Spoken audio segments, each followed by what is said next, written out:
Donc, bienvenue à toutes et à tous. Je vais me présenter déjà. Donc, je m'appelle Marc Reich. Je suis né à Montpellier dans une famille de scientifiques. Mon père était ingénieur en architecture, ma mère est prof de maths. Donc une famille qui rigole pas trop avec les superstitions. J'ai passé 7 ans à la fac de sciences. J'ai exercé 10 ans comme ingénieur en informatique, à Montpellier toujours. Et il y a 14 ans, j'ai changé de métier pour devenir magnétiseur, suite à diverses rencontres et raisons. Et assez jeune, je me suis interrogé sur l'origine de la vie. Je me suis posé pas mal de questions non plus sur l'origine de la vie, sur ce qui faisait qu'on était vivant, comment ça fonctionnait tout ça, la conscience, le rapport avec l'existence. Ça m'a tout longtemps questionné. Et depuis que je suis magnétiseur, on me rendait compte que pour un scientifique de formation, c'est pas facile. Parce qu'on fait des choses qui sont irrationnelles et ça marche. On se dit, mais comment ça marche ? Faire des soins à distance, par exemple, on ferme les yeux, on imagine des choses et ça a de l'effet physique. On se dit, mais comment ça marche ? Et donc, voilà, ce soir, à cette conférence, d'où vient la conscience ? C'est un petit peu une exploration de ce domaine-là. D'où vient la conscience ? Quelles sont les bases scientifiques ou les faits scientifiques qui, moi, m'ont parlé pour essayer de détailler cette compréhension d'où peut venir la conscience. Et c'est aussi un exposé qui veut faire le lien entre la science et la spiritualité, contribuer justement à donner des bases scientifiques au phénomène spirituel ou à la démarche spirituelle en tout cas. Donc alors vous pouvez trouver ce PowerPoint sur mon site web, mreich.free.fr. Donc il y a pas mal de sources que je vous conseille d'aller consulter si ça vous intéresse. En tout cas, voilà, tout est consultable sur le site web de PowerPoint et dessus. Donc pour commencer, on peut déjà se poser la question des origines possibles. Alors il y a plusieurs hypothèses possibles. La première, c'est la conscience vient de la matière. C'est-à-dire, il y avait de la matière qui était là depuis toujours ou qui a existé avant, et la conscience est venue de la matière. Donc ça, c'est l'hypothèse scientifique matérialiste. Après, on a une autre hypothèse, c'est la matière et la conscience ont des origines distinctes. C'est-à-dire, il y a deux sources, et la matière et la conscience sont deux substances distinctes et cohabitent.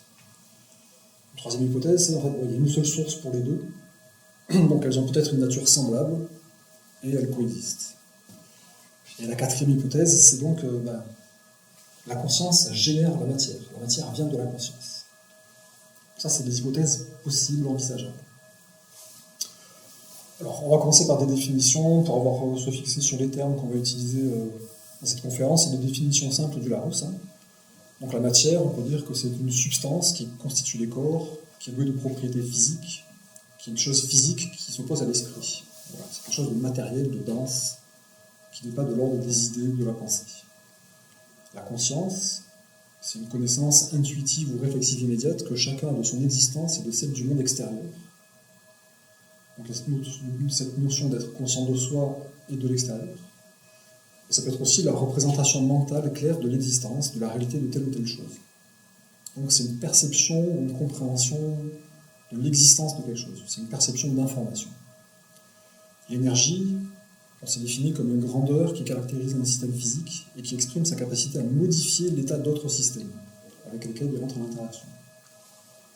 Donc c'est une espèce de force de modification, c'est une capacité de modifier soi-même ou un autre système. C'est des définitions très générales. L'information, donc, c'est un élément de connaissance qui est susceptible d'être représenté à l'aide de conventions pour être conservé, traité ou communiqué. Donc on voit qu'il y a un lien avec la conscience. La conscience, c'est de la connaissance de soi et de l'extérieur, ou c'est la connaissance de l'existence de quelque chose. Donc on voit qu'il y a un lien entre information et conscience. Et enfin, la vie. Alors, la vie, c'est le caractère propre aux êtres qui possèdent des structures complexes, qui sont capables de résister aux diverses causes de changement, donc qui se préservent, et qui sont aptes à renouveler leurs éléments constitutifs, à croître et à se reproduire. Ça, c'est vraiment la définition la plus simple de la vie. Voilà, quelque chose de complexe qui se conserve, qui se renouvelle, qui croît et qui se multiplie. C'est pour fixer un peu les concepts de façon simple. Alors, pour relier ces 5 concepts, en une phrase, on peut tenter une définition de la vie. La vie structure la matière à l'aide d'informations, l'anime avec de l'énergie, dans un but qui semble faire preuve de conscience. Et effectivement, quand on examine les phénomènes vivants, on voit que les arbres se reproduisent et donnent les mêmes formes d'arbres, ont des cycles de vie, avec les feuilles qui se tournent du printemps à l'automne vers le soleil pour capter l'énergie solaire. Tout a une intention bien définie. Le merle qui mange les fruits va se reproduire, va toujours donner les mêmes merles, qui vont avoir des comportements innés, des comportements acquis. Et donc on a l'impression qu'effectivement tout ce qui est vivant est structuré par de l'information régulière, contient de l'énergie et bouge, et donc fait preuve de conscience dans son activité. Mais donc est-ce que être vivant, c'est équivalent à être conscient? C'est vrai qu'on dirait que tout être vivant semble conscient. Il a une connaissance de sa propre existence, du monde extérieur. Il en a aussi une représentation mentale, qui va pouvoir traiter donc avec de l'information. Et on voit qu'il y a une limite assez floue entre la matière inerte et la matière vivante. Par exemple pour les virus. Les virus ne sont pas capables de se reproduire tout seuls. Mais ils contiennent de l'information, ils ont une activité, ils peuvent se reproduire directement par la cellule. Les prions, qui sont des molécules mal repliées, qui peuvent entraîner des maladies. Et ces molécules protéiques mal repliées peuvent se reproduire en provoquant un mauvais pliage d'autres protéines semblables. Donc elles se reproduisent d'une certaine façon. De même, les cristaux croissent, peuvent se dupliquer. Est-ce que c'est vivant un cristal? Bon, la question peut se poser. Et enfin, la membrane cellulaire. Les membranes qui entourent les cellules font preuve de capacité, de caractéristiques qu'on va voir un peu plus tard. Et donc la question va se poser, est-ce que la membrane est vivante ou est-ce que c'est seulement inerte? Est-ce que c'est seulement un objet mécanique? Et donc on voit que la limite entre l'inerte et le vivant n'est pas vraiment bien nettement tranchée. Alors bien sûr, cette question de d'où vient la conscience, ça fait longtemps que les hommes se la posent. Donc vous avez des courants au niveau scientifique, le mécanisme qui s'oppose au vitalisme. Pour le mécanisme, la vie vient des phénomènes physiques et chimiques. Donc c'est la théorie qui est en vigueur actuellement dans la science. La vie vient de la matière. À ça s'oppose un courant qui s'appelle le vitalisme, pour qu'il y ait une force de vie unique qui imprègne toute la matière et qui l'anime. Il y a aussi des notions plus philosophiques, comme le dualisme et le pluralisme, pour qu'il y a plusieurs substances fondamentales, irréductibles les unes aux autres, qui s'opposent à la conception du monisme, pour qu'il y a une seule substance dont proviennent la matière et l'esprit. Donc ça, voilà, c'est des considérations philosophiques. Il y a aussi des courants religieux. Le monothéisme qui considère que la vie et le monde viennent de Dieu qui a tout créé de loin à un instant donné, et qu'ensuite la création s'est manifestée avec le souffle divin. Et ça s'oppose à l'animisme, au chamanisme, au shintoïsme aussi, qui considère qu'il y a plusieurs esprits qui animent les êtres vivants, mais aussi les éléments naturels, comme les tempêtes, les rivières et les fleuves. Donc voilà, cette question de d'où vient la conscience, qu'est-ce que la vie, on se la pose depuis des millénaires. Donc je vais essayer de ne pas vous raconter tout ce qui a déjà été raconté avant. Donc, pour un petit rappel, voilà, le développement de la vie sur Terre se déroule sur à peu près 4 milliards d'années. La Terre s'est formée il y a 4 milliards et demi d'années. Un petit peu moins de 4 milliards d'années, au début de l'Archéen, on a les premières traces de vie. Avec les premiers organismes, les archées, qui sont des cellules très très simples, sans organites, sans noyaux. Elles ont de l'ADN, elles ont des productions d'énergie sous forme d'ATP, elles ont des consommations de matière et des excrétions de matière, et elles peuvent se reproduire. Ensuite, pendant 1 milliard et demi d'années, il y a eu des prokaryotes qui se sont développés, des organismes qui sont des colonies de cellules. Le taux d'oxygène a monté énormément dans la biosphère suite aux activités des algues dans la mer. On a pu avoir des organismes plus complexes comme les eucaryotes. Donc nous sommes des descendants d'eucaryotes, des mammifères. Et ensuite, pendant tout le Protérozoïque, il y a des animaux pluricellulaires qui se sont développés, de plus en plus complexes, jusqu'à l'apparition des dinosaures, il y a quelques centaines de millions d'années. Et Eureka, l'homme, qui est apparu à peu près entre 5 millions et 10 millions d'années. Donc nous sommes ici sur l'échelle du développement de la vie. On voit qu'au cours de ce développement de la vie, les structures se sont complexifiées.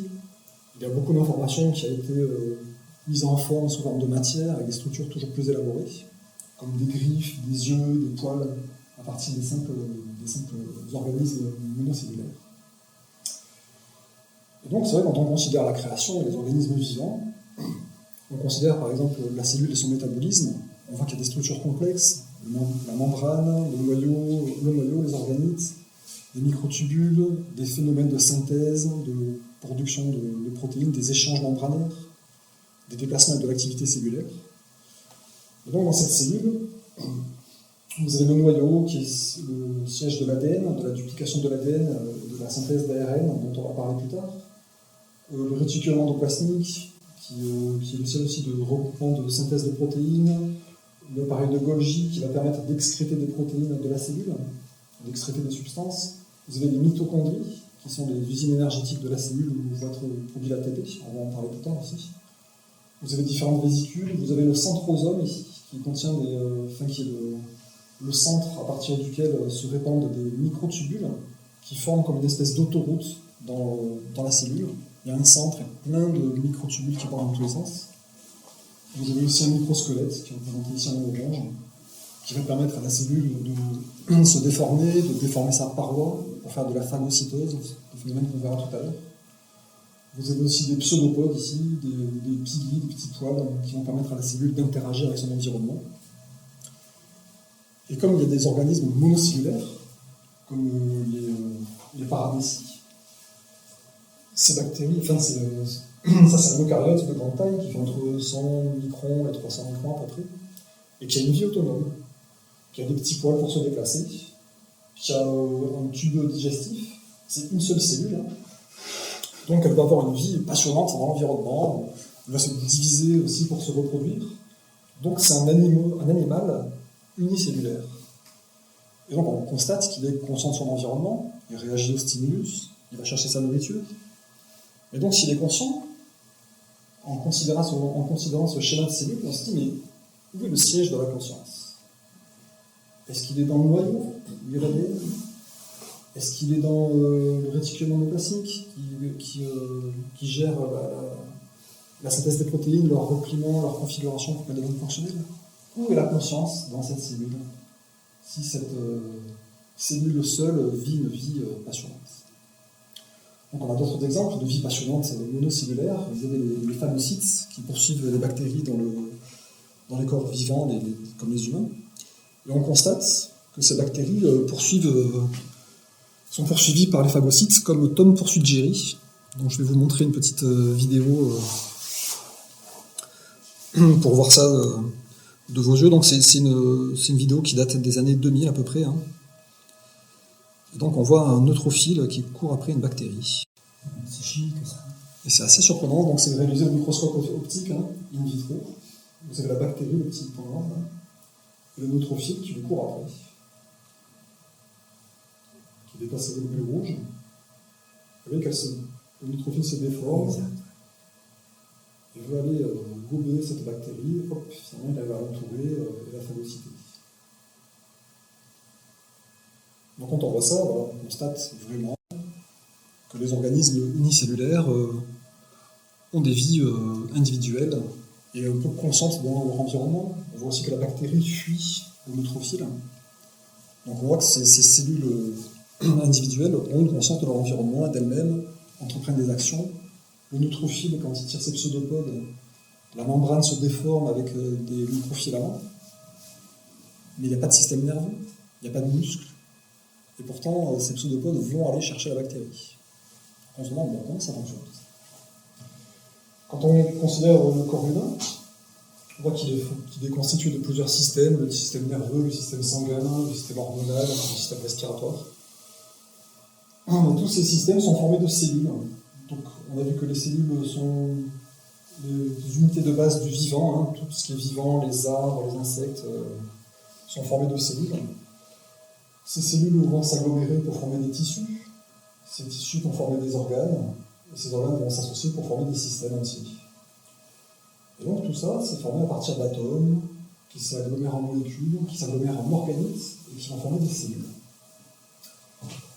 Et si les cellules sont conscientes, on peut se poser la question, est-ce que les organes sont conscients? Est-ce que les systèmes sanguins, nerveux sont conscients? Et comme vous avez cet tennisman, l'organisme final, qui a une intention de jouer au tennis, de donner un coup de revers, tous ces systèmes vont se mettre en accord avec cette intention.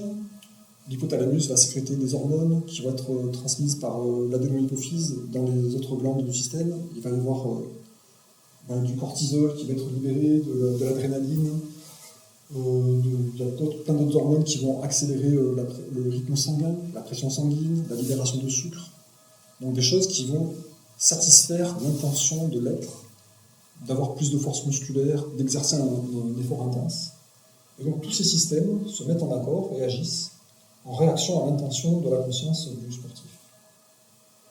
Donc effectivement, on peut se demander, tiens, c'est très bien coordonné tout ça, mais est-ce que c'est seulement en mécanique?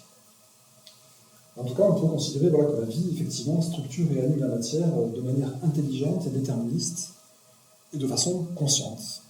Effectivement, le corps répond à l'intention de la conscience. Alors, pour aller plus loin, on va considérer tout de suite cette question brûlante. Est-ce que la membrane cellulaire est consciente? Alors, on constate que la membrane cellulaire absorbe la nourriture qui est nécessaire à la cellule et rejette les déchets. Donc il y a plusieurs mécanismes d'échange membranaire, de la diffusion régulée par osmose, des canaux ioniques pour des échanges ioniques entre le milieu intérieur et le milieu extérieur, et aussi des protéines de transport qui vont réaliser des transports actifs, et aussi des mécanismes d'endocytose où la cellule va absorber des substances extérieures, et d'exocytose où elle va libérer des substances, par exemple l'insuline est sécrétée par le pancréas par exocytose des cellules du pancréas. Et donc, quand on considère cette membrane, on voit effectivement qu'il y a une bicouche de molécules qui sont des phospholipides.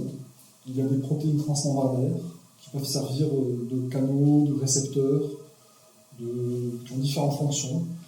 Il y a des molécules de glycérol, des molécules de cholestérol qui vont rendre la membrane plus souple, plus adhérente au milieu extérieur. Et il y a des filaments du cytosquelette qui vont donc permettre de la déformation de cette membrane. Donc, quand on voit les échanges, il y a des échanges membranaires passifs ou actifs qui sont régulés par des paramètres assez complexes.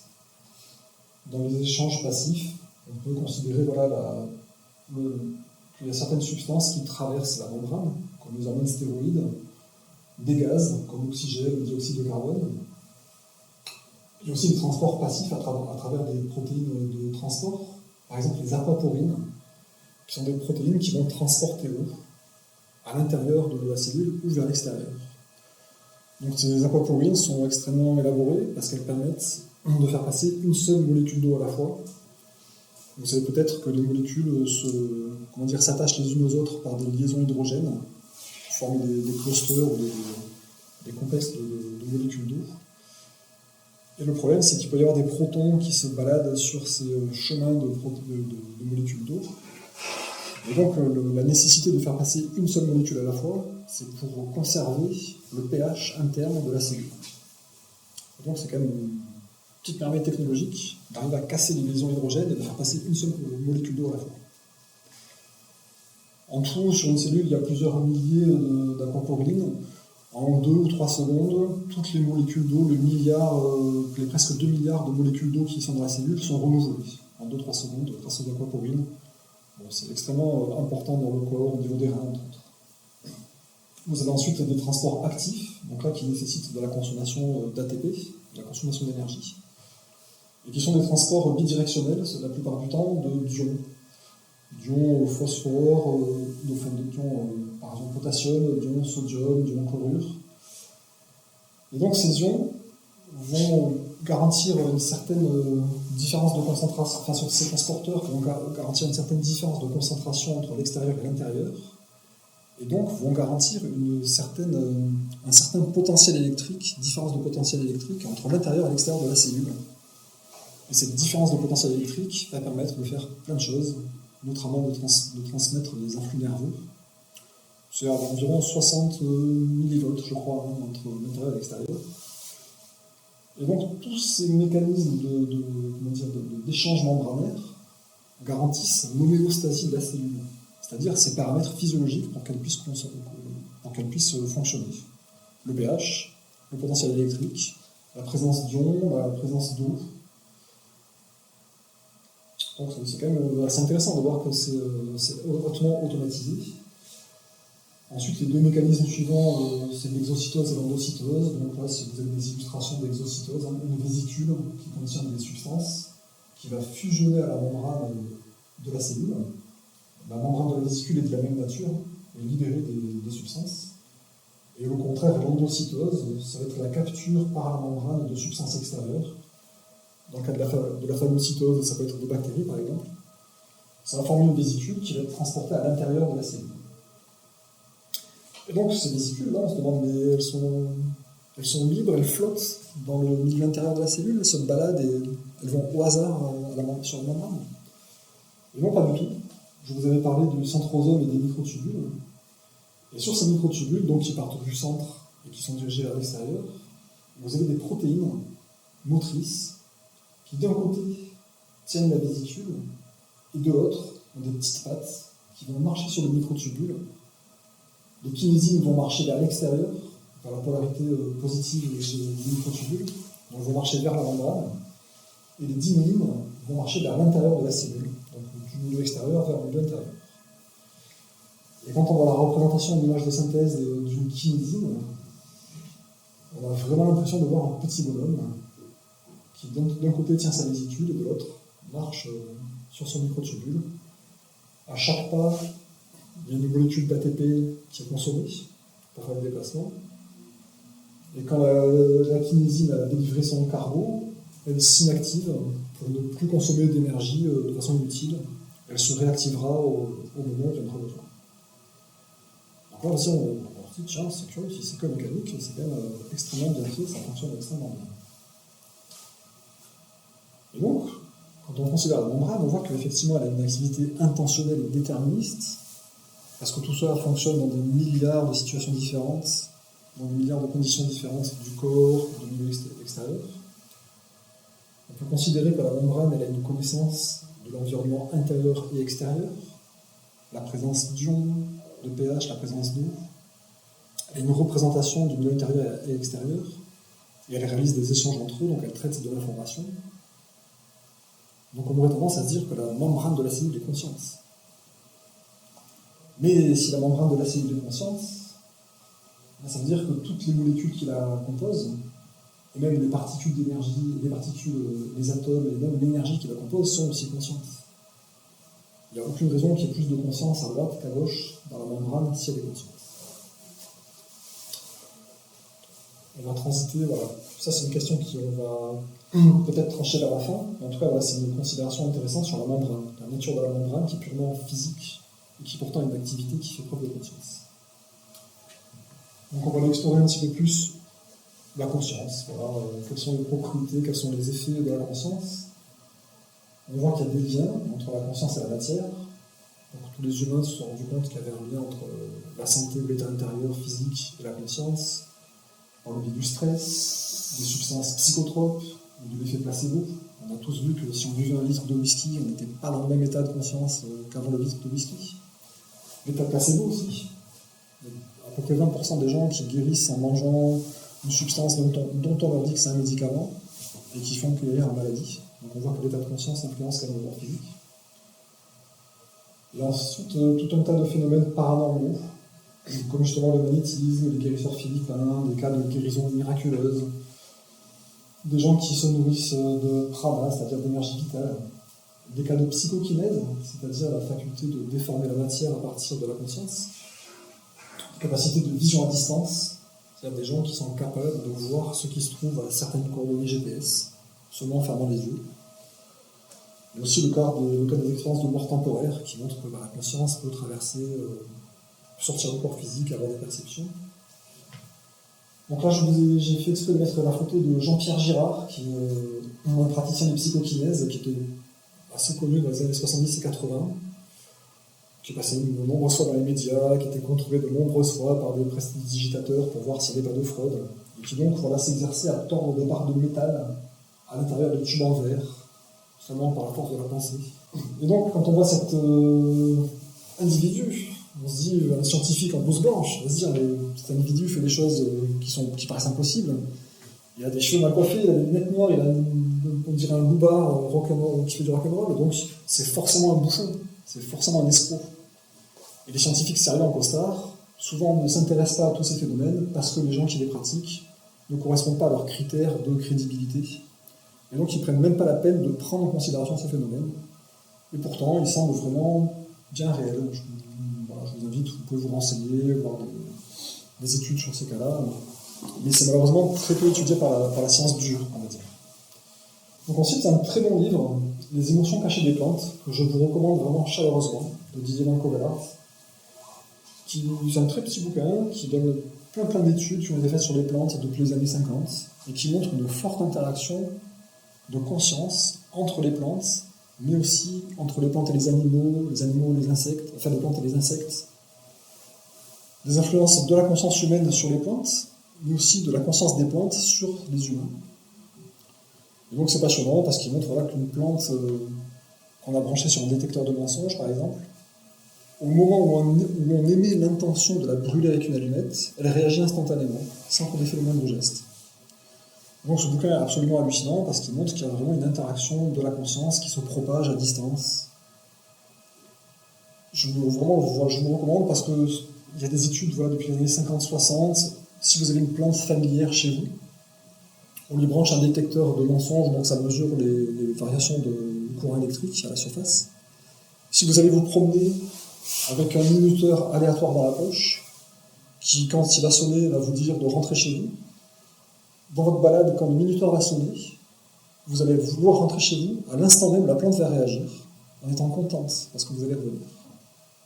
Donc on a fait ça avec des chiens, et là ça marche aussi avec des plantes.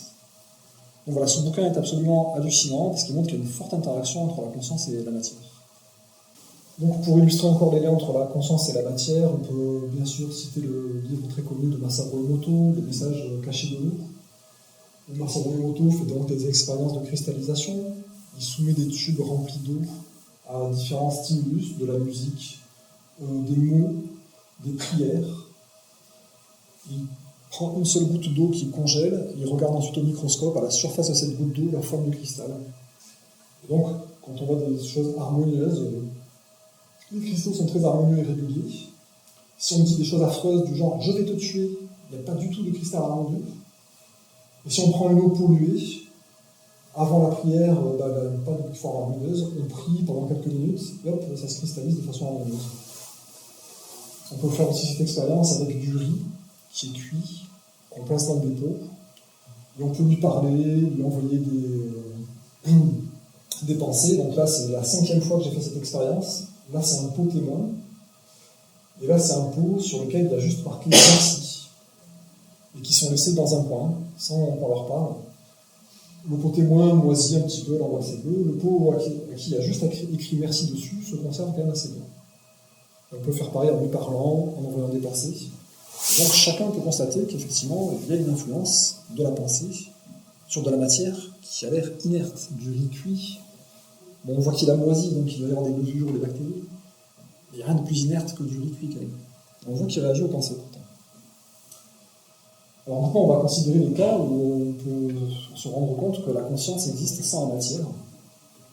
Donc il y a une étude qui a été faite en 2013 sur les planaires, qui sont des petits verres d'eau douce ou d'eau salée, enfin il y a plein de variétés. Cette étude s'appelle « Un paradigme d'apprentissage automatisé révèle la mémoire à long terme chez les planaires et sa persistance après la régénération de la tête ». En gros, ils ont éduqué des vers à aller chercher leur nourriture dans des milieux lumineux, alors qu'ils n'aiment pas la lumière. Ce ver planaire a la capacité de se régénérer entièrement à partir d'un petit morceau. Ils ont ensuite, après l'apprentissage, ils ont décapité le ver. En une quinzaine de jours ou 20 jours, la tête a repoussé. Et l'apprentissage était encore présent chez le ver qui avait régénéré sa tête. Et donc ils ont prouvé que l'apprentissage n'était pas stocké dans le cerveau.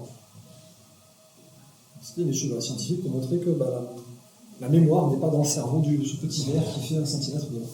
On peut aussi considérer les personnes hydrocéphales. Donc vous savez peut-être qu'il y a des gens qui se découvrent à un âge adulte avancé, avoir un cerveau, enfin un encéphale qui est rempli quasiment que de liquide céphalorachidien.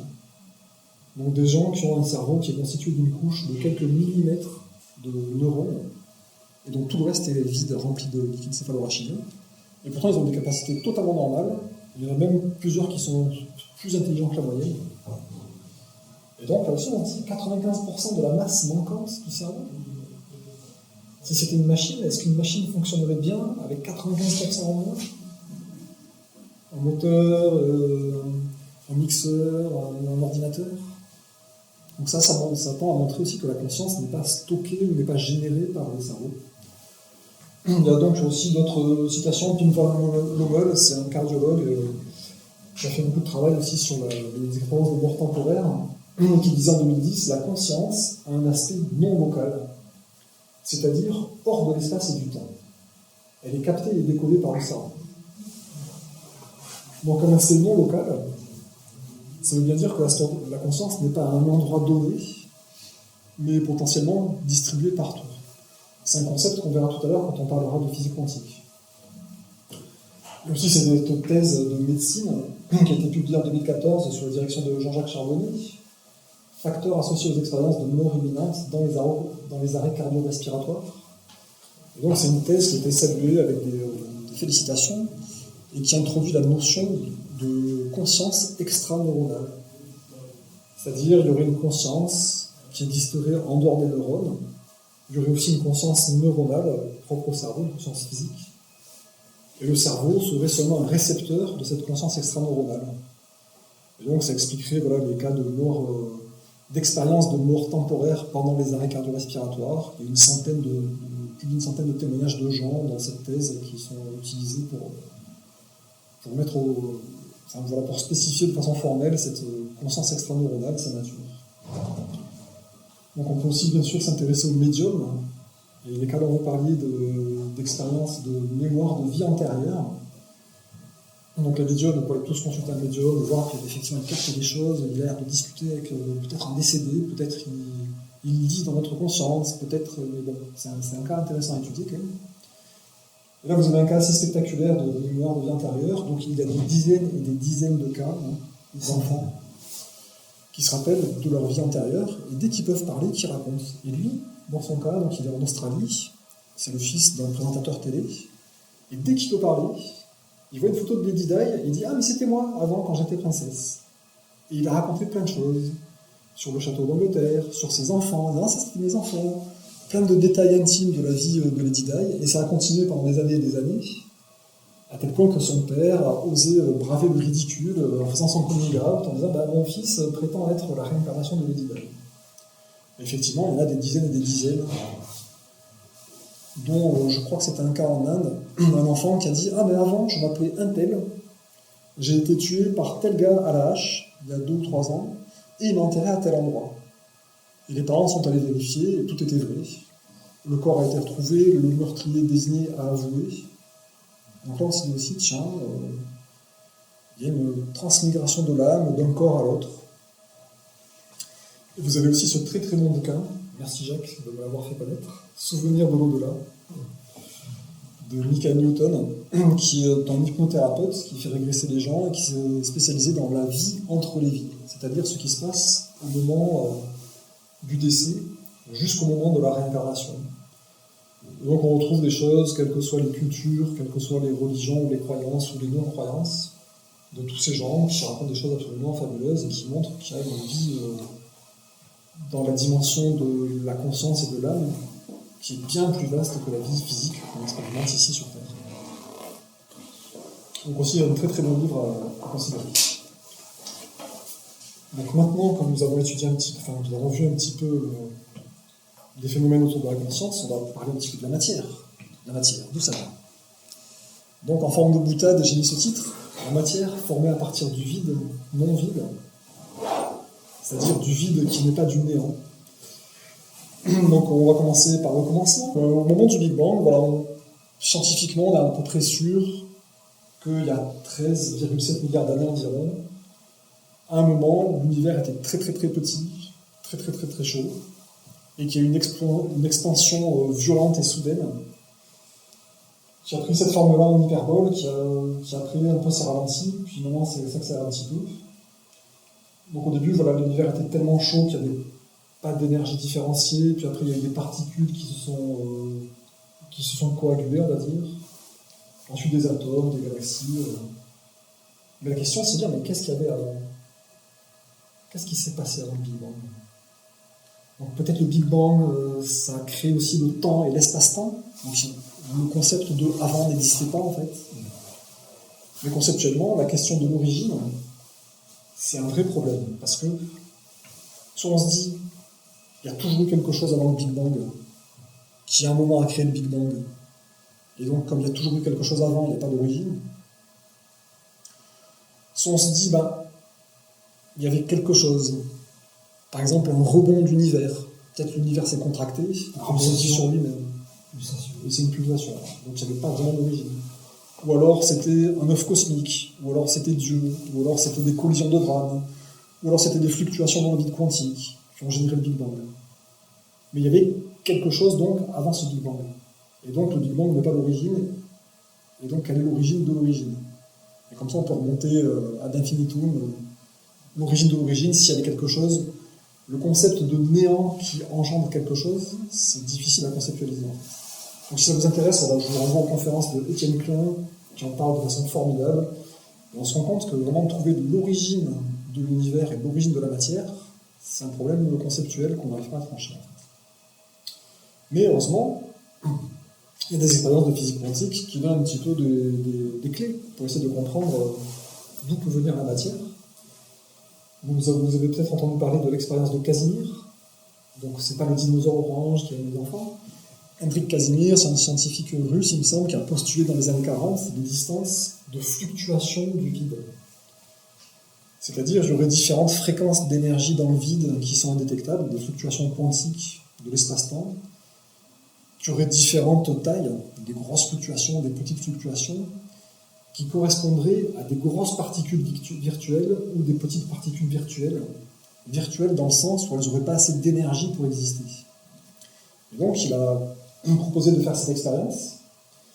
Si on met deux plaques non chargées très proches, suffisamment proches pour qu'il n'y ait que des grosses fluctuations à l'extérieur et que des petites entre ces plaques, la pression des grosses fluctuations extérieures va faire que les deux plaques vont se coller.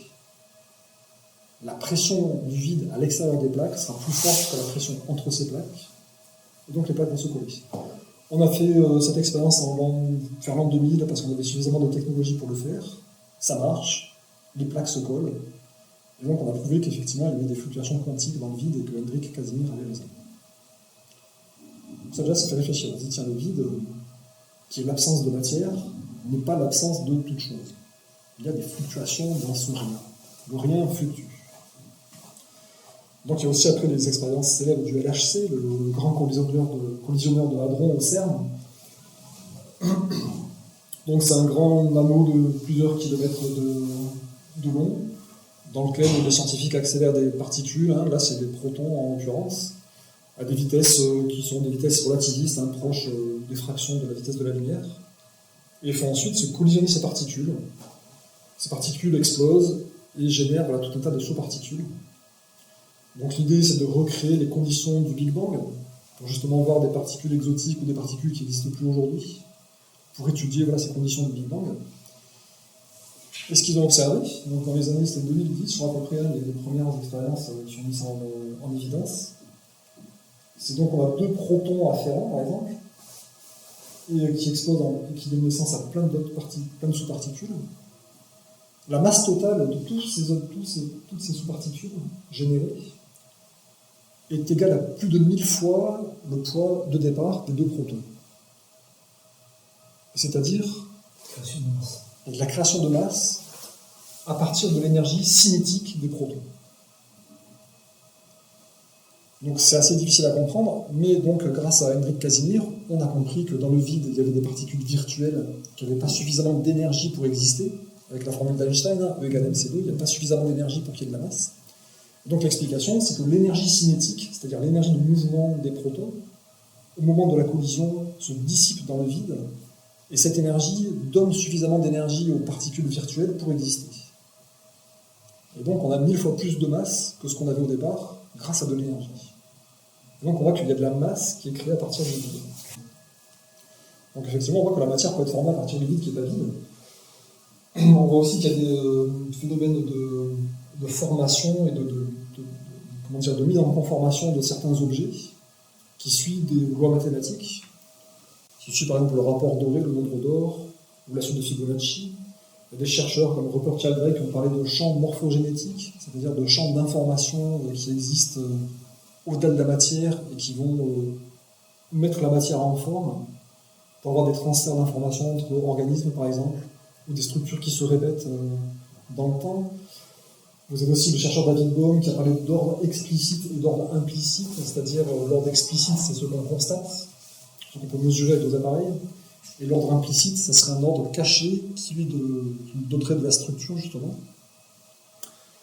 Vous avez aussi en physique quantique l'expérience EPR, la fameuse expérience EPR, qui a divisé les chercheurs pendant un long moment, qui consiste, je ne sais pas si vous la connaissez, en gros, mais ça consiste à intriquer des particules, c'est-à-dire on les fait se rencontrer, où elles sont générées par la même source. Et ces deux particules ont des propriétés qui sont non fixées avant qu'on les mesure. Et des particules jumelles intriquées, quand on en mesure une, ça fixe instantanément la propriété de l'autre. Et donc Einstein a dit « Nine, nicht possible, c'est pas possible. Rien ne peut aller plus vite que la lumière, il ne peut pas y avoir une interaction qui va plus vite que la lumière. » Et donc l'expérience EPR, c'est de dire, si on intrique deux particules, qu'on les met chacune à un bout de la galaxie, si on mesure une et qu'il y a fixation instantanée de la propriété de l'autre, que ça viole le fait qu'on ne peut pas aller plus vite que la lumière. Donc c'est que la physique quantique est incorrecte quelque part. Ou alors, c'est qu'il y a des variables cachées au départ dans les particules qu'on ne connaît pas. Et dans les années 80, on a un Français, Alain Aspect, qui a fait une très belle expérience pour montrer qu'effectivement, la physique quantique était correcte, il n'y avait pas de violation de la vitesse de la lumière, mais il y avait en gros, l'explication, c'est qu'il y a des variables cachées non locales. C'est-à-dire qu'il y a une information qui est partagée en permanence de façon non locale par ces particules.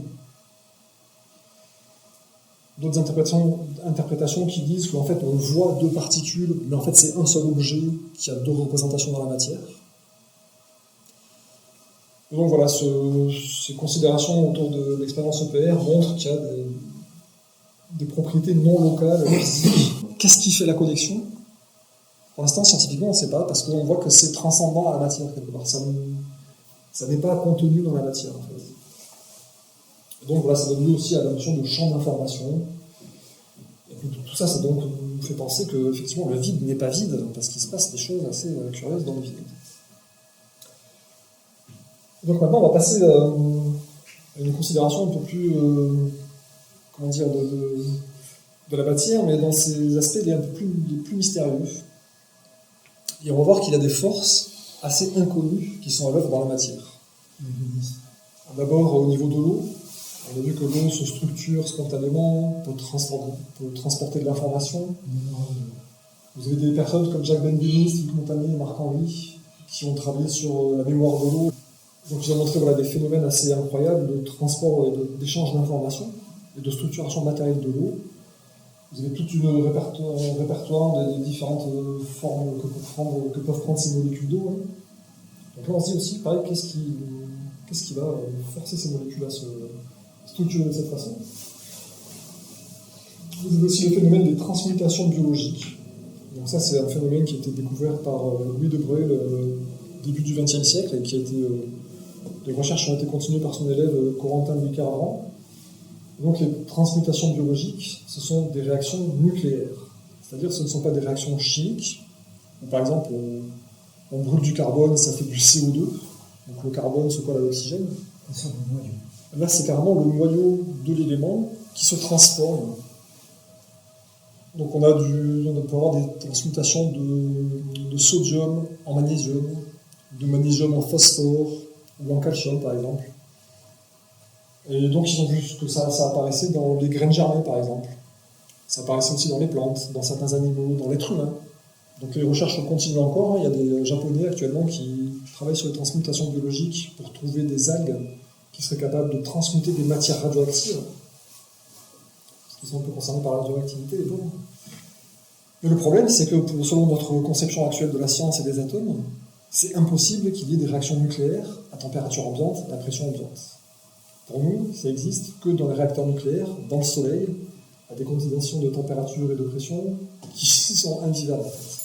Et pourtant, apparemment, ça apparaît dans les graines germées, dans les fruits qui sèchent aussi. On a vu que le rapport phosphore-magnésium changeait, je crois. Donc ça apparaît très souvent apparemment dans le vivant, mais on ne sait pas expliquer comment ça marche. Comment ça peut se transmuter sans qu'il y ait des explosions thermonucléaires à chaque instant. Donc on voit qu'il y a des forces effectivement inconnues à l'œuvre. Ensuite, pour illustrer ce concept de force inconnue, on peut considérer la métamorphose du papillon, de la chenille en papillon. Donc vous avez un entomologiste, Jean-Henri Fabre, un ardéchois, je crois, non, pas ardéchois, pardon, il est Aveyronais. Un Aveyronais qui a étudié les insectes toute sa vie et qui a fait des très très belles études détaillées sur la transmutation. Et qui a montré qu'en fait, c'est pas que le corps, comment la chenille fait pour se transformer en papillon, c'est pas qu'elle se déforme et qu'il pousse des choses. Le corps entier de la chenille va se dissoudre, quasiment totalement, sauf certaines parties du cerveau, une partie de l'intestin, je crois, et la plaque imaginale aussi. C'est une petite zone qui est présente dans la cellule et qui va donner ensuite sa forme au papillon. Mais les cellules sont entièrement digérées en leurs constituants primaires. Et les cellules et les organes vont être ensuite reformés à partir de cette soupe informe qui est dans la chrysalide. Donc ça aussi, on se dit, mais comment ça marche? Comment la cellule de la chenille, toutes les cellules, et comment la chenille entière va se dissoudre, faire de la soupe informe, et ensuite faire un papillon créé à partir de rien.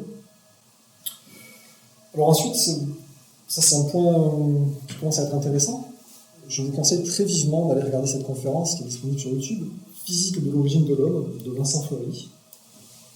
C'est une conférence passionnante sur l'embryogenèse. Vincent Fleury est un physicien qui étudie la mécanique des fluides, et il s'intéresse à cette partie-là.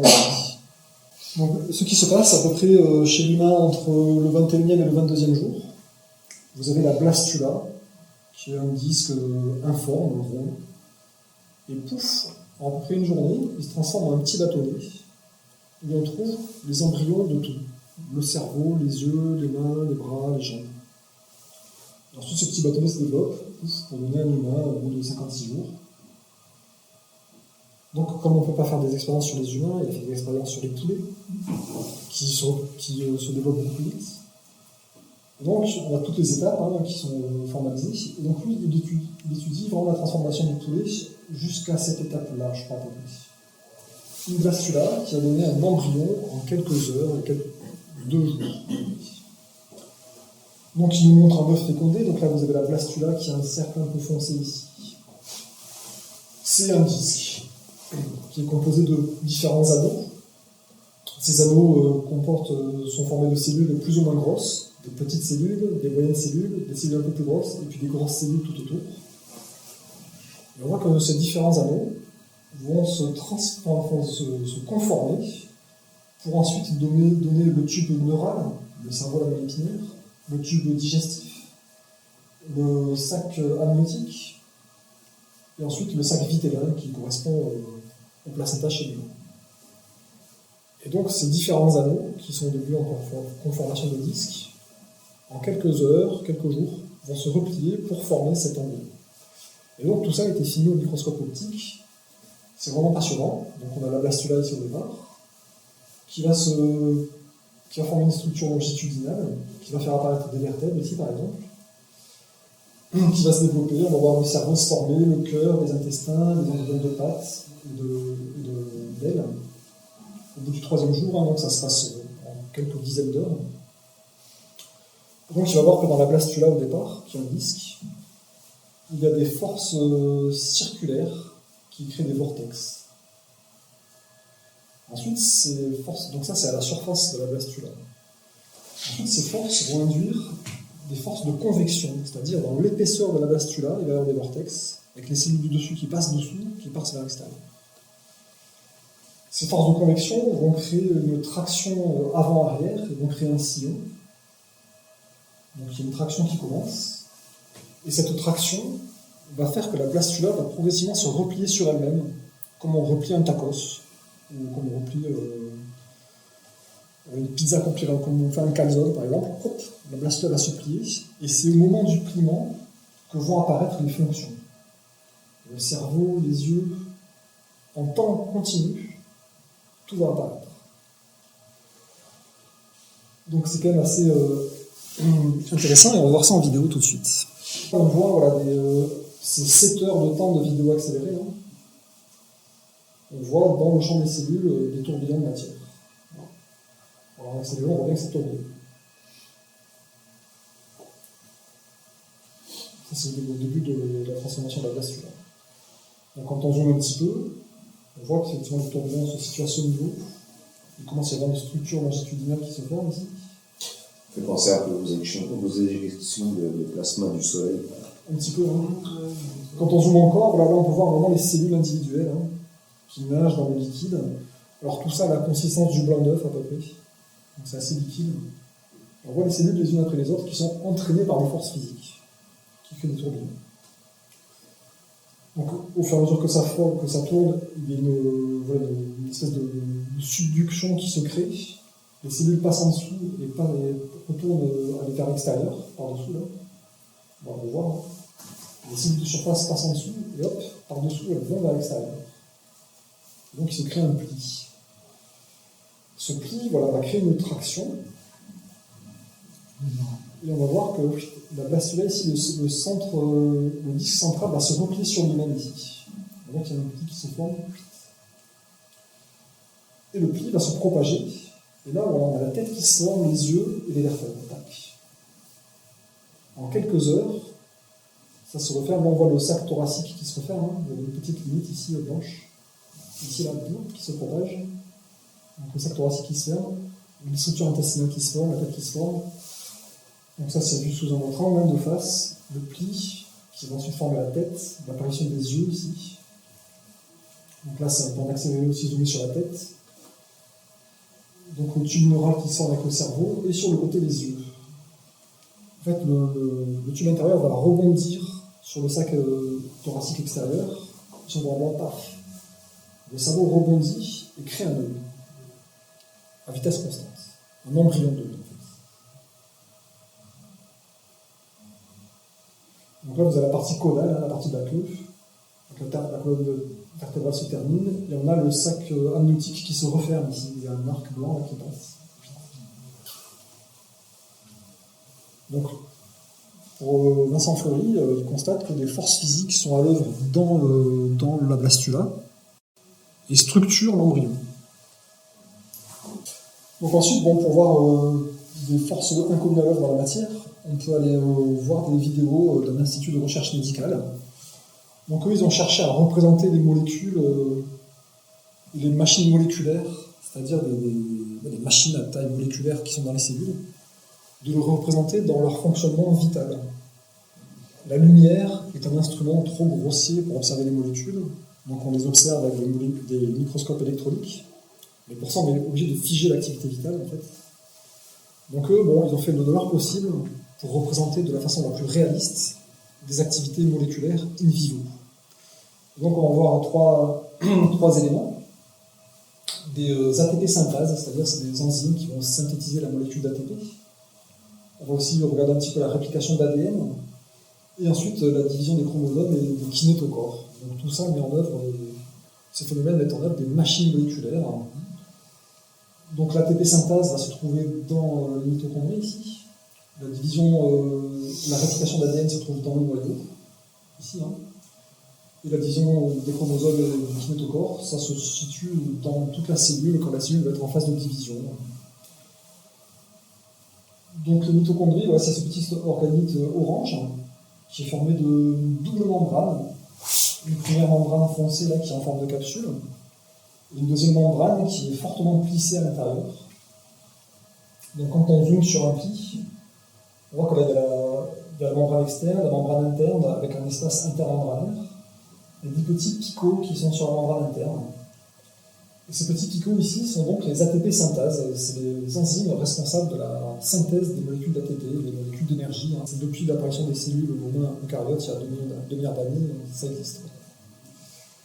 Et donc ces ATP synthase, ce qu'elles ont de remarquable, c'est qu'elles fonctionnent comme des moteurs avec un stator et un rotor. Là vous avez la membrane interne, donc le bulbe est tourné vers l'intérieur de la mitochondrie, vers la citerne, on appelle ça de la mitochondrie. Et vous avez des protons qui se situent dans l'espace intermembranaire qui vont entraîner le rotor et qui vont passer dans la citerne à l'intérieur de la mitochondrie. Et c'est ce qui va faire tourner le rotor et ce qui va faire fonctionner l'ATP synthèse.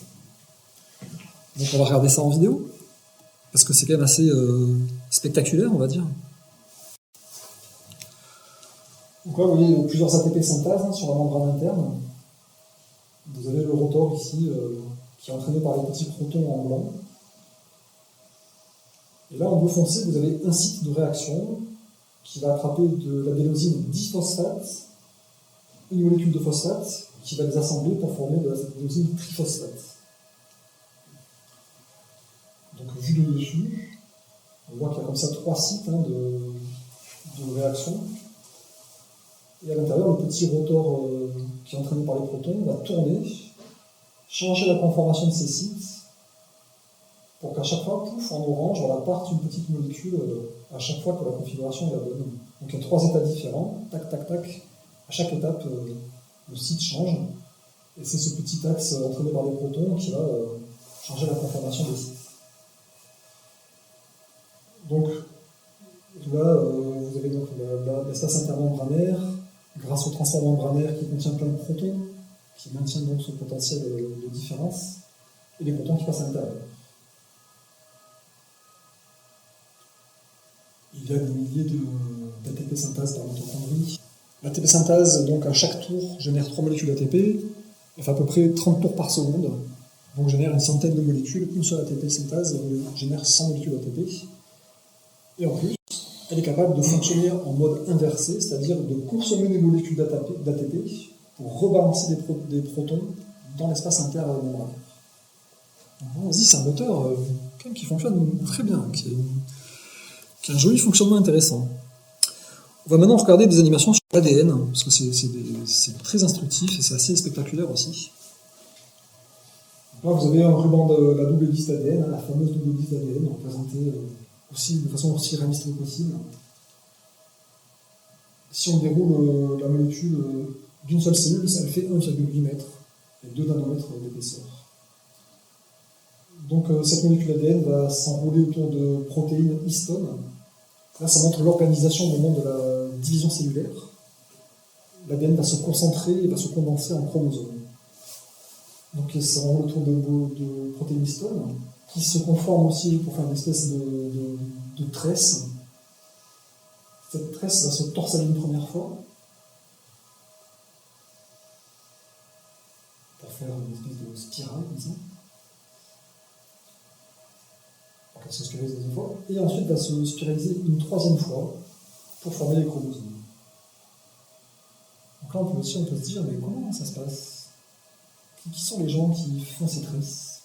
Quelles sont les forces à l'œuvre pour organiser cette ADN? Donc voilà, une fois que l'ADN s'est condensé en chromosomes, les chromosomes vont pouvoir être séparés au moment après la métaphase.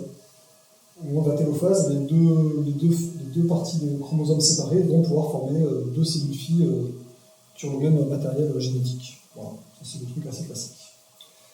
Et donc on va voir maintenant les moteurs moléculaires qui sont responsables de la duplication de l'ADN. Donc là vous avez le brin mère qui va être divisé par de l'hélicase, donc qui va séparer les deux brins de l'hélice d'ADN en 2 brins séparés. Et ensuite, vous avez de l'ADN polymérase ici, un enzyme, qui va prendre un simple brin et qui va en refaire une double hélice. Ici dans un sens, dans le sens direct, et ici dans le sens indirect. On va voir un petit peu l'image reculée. Donc une ADN polymérase ici qui le fait dans le sens direct, et celle-là qui attrape le brin en cours et qui le fait encore à contresens, à cause des polarités électriques. Et donc voilà, tout ça fonctionne comme une usine, très facilement, de façon très déterministe. Ça a l'air extrêmement mécanique. Là ensuite, l'exemple, c'est le décodage d'un gène sur l'ADN. Donc là, vous avez un complexe de décodage qui va être activé par une vitamine D, qui va déclencher le décodage d'un gène de l'ADN. Donc vous avez de l'ARN polymérase qui va parcourir le ruban d'ADN pour cracher un ruban d'ARN prémessager. Donc voilà, ça lie l'ADN dans un sens, et ça crache le ruban d'ARN dans le sens. Et comment ça se passe à l'intérieur? Ils sont allés très loin quand même. Ils sont allés à l'intérieur de l'ARN polymérase. À l'intérieur, cette protéine, qui est une machine, découpe les deux rubans de l'ADN, va attraper des bases nucléaires, des bases nucléiques, pour compléter le ruban d'ADN et faire de l'ARN. Et à vitesse réelle, voilà, c'est à peu près 50 bases par seconde qui sont complétées comme ça. Donc ensuite, l'ARN messager aura différents destins avant de pouvoir servir dans les ribosomes pour faire des protéines.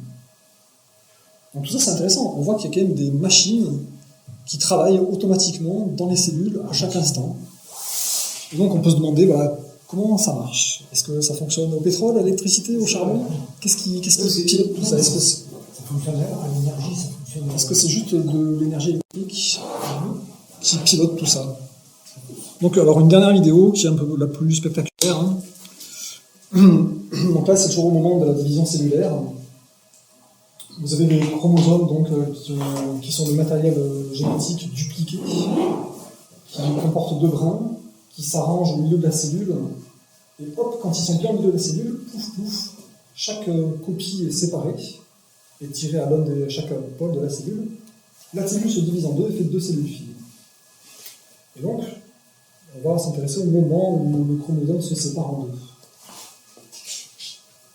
Ça s'appelle la métaphase, cette phase où les chromosomes sont annulés. Donc on va regarder un seul chromosome. Donc un chromosome se présente sous la forme d'une double saucisse. Chaque saucisse est une copie conforme de l'autre. Ça s'appelle des chromatides. Ici, il y a des microtubules, les mêmes sur lesquels marchaient tout à l'heure les petites kinésines, qui sont attachés au chromosome par ces kinétochores, par des plaques comme ça. Alors ces kinétochores sont les machines moléculaires les plus complexes et les plus élaborées qui se trouvent dans la cellule. Elles ont plusieurs fonctions. C'est positionner les chromosomes, c'est mesurer la tension des filaments des microtubules, et c'est aussi envoyer un signal de stop quand les chromosomes sont bien positionnés et que la tension est correcte. Donc là, c'est des extrémités dynamiques des microtubules qui sont synthétisées au fur et à mesure pour que les microtubules s'allongent, que le chromosome soit bien positionné au milieu. Et il y a des détecteurs de tension ici sur les côtés. Donc tout ça, ce sont des molécules. On voit des molécules ici. Chaque truc est une petite molécule. Quand le kinétochore détecte que la tension est bonne, hop, il va envoyer un petit signal de stop par l'intermédiaire de dynéines qui vont rejoindre le centrosome de la cellule.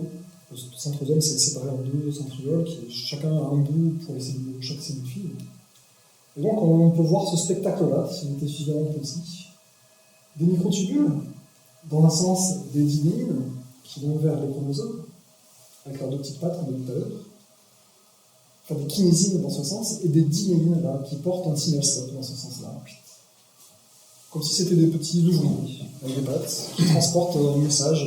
Ça me fait penser, je ne sais pas si vous regardez, c'est à l'époque, il était une fois. Complètement. Attendez, juste sur mon film vidéo. Donc là, quand le positionnement des chromosomes sont bons, les kinétochores envoient le signal stop et les microtubules tirent et séparent les deux chromatides du chromosome. C'est ce qu'on voit là se passer. Ça se passe aussi en quelques heures, en quelques minutes, en quelques heures. Qu'est-ce qui fait que les kinétochores fonctionnent de telle façon? Qu'est-ce qui fait qu'ils sont précisément des capteurs de tension à l'intérieur? Vous savez, il y a plein de mécanismes qu'on a étudiés en direct, enfin en détail. Par exemple, la chimiotaxie aussi, c'est la capacité des globules blancs, par exemple, à aller à des sources de protéines de bactéries. Et on a cartographié les cellules, on sait qu'il y a à peu près 2 milliards de molécules dedans. Le mécanisme qui réalise la chimiotaxie, c'est quand même très complexe, parce qu'il faut faire une mesure de concentration, il faut stocker le résultat, il faut comparer avec la mesure à l'instant T+1, savoir si la concentration augmente ou pas. Et ça, on n'a trouvé aucun endroit dans les globules blancs qui permettrait d'avoir ce mécanisme, parce que nous, on aimerait bien le copier pour faire des machines. Et donc l'idée, c'est de se dire, c'est de constater que ces machines-là fonctionnent de façon prédéterministe. Ça a l'air d'être automatique et automagique, comme on dit. C'est automagique. Ça fonctionne très bien tout seul. Mais personnellement, moi j'ai l'impression qu'il y a quand même des forces assez inconnues à l'œuvre dans la matière. Parce que tout ça est piloté de façon très déterministe, alors que c'est censé être seulement des molécules inertes et inconscientes. Donc là encore, la question se pose, est-ce que ces molécules sont conscientes ou pas? Pour conclure cette partie sur les forces inconnues à l'œuvre, je vous propose une citation d'un chercheur qu'on n'attend pas ici, Sigmund Freud, en 1920, qui déclarait dans son livre Au-delà du principe de plaisir, « Il advint un jour que les propriétés du vivant furent éveillées dans la matière, monde doué de vie, par une force agissante encore totalement irreprésentable. C'était peut-être un processus d'un modèle analogue à cet autre, qui plus tard a fait apparaître la conscience dans une certaine couche de la matière vivante. » Donc là, il nous dit, on a de la matière inerte, c'est la première hypothèse, hein. Il y a d'abord de la matière, ensuite il y a de la conscience qui apparaît à partir de la matière, et de la matière morte, et quelque chose a rendu cette matière vivante. Quelque chose, une force agissante. Et c'est peut-être le même phénomène qui ensuite, de la matière vivante mais inconsciente, a fait de la matière vivante consciente. La tension apparue alors dans la substance jusque-là non douée de vie chercha à se niveler. La première pulsion était donnée, celle de faire retour au sans-vie. C'est-à-dire, il nous dit, la matière qui est devenue vivante, elle est sous tension. Et cette tension va chercher à se dissiper. Un peu comme une charge électrique dans de la matière va chercher à se diffuser, ou comme un objet chaud va revenir à la température ambiante. Il y a une tension de vie dans la matière inerte, ça crée une charge, une tension, et cette tension va vouloir se niveler, en fait, et retourner au non-vie. Au désordre. Au désordre. L'entropie. Et donc la réflexion intéressante suivante, la substance vivante d'alors avait encore le mourir facile. Il n'y avait vraisemblablement à parcourir qu'un court chemin de vie dont la direction était déterminée par la structure chimique de la jeune vie. Pendant toute une longue période, il se peut que la substance vivante ait été ainsi recréée sans cesse et soit morte facilement, jusqu'à ce que des influences externes prévalentes se transformassent, obligeant ainsi la substance survivant encore à dévier toujours davantage de son chemin de vie originel et à faire des détours toujours plus compliqués pour atteindre la mort but. Donc là, c'est un petit peu compliqué, mais c'est primordial. Il nous dit que la substance inerte est devenue vivante, elle meurt facilement, la vie n'était pas très élaborée au départ, et du coup elle mourait très facilement et très vite. Et la matière inerte est devenue vivante plein de fois et super longtemps, jusqu'à ce qu'elle meure moins vite.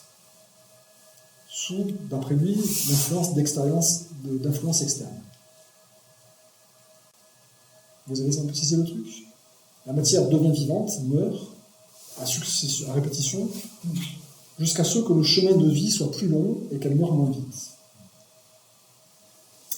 Et donc, ces détours menant à la mort, fidèlement maintenus par les pulsions conservatrices, seraient ce qui nous offre aujourd'hui l'image des phénomènes de vie.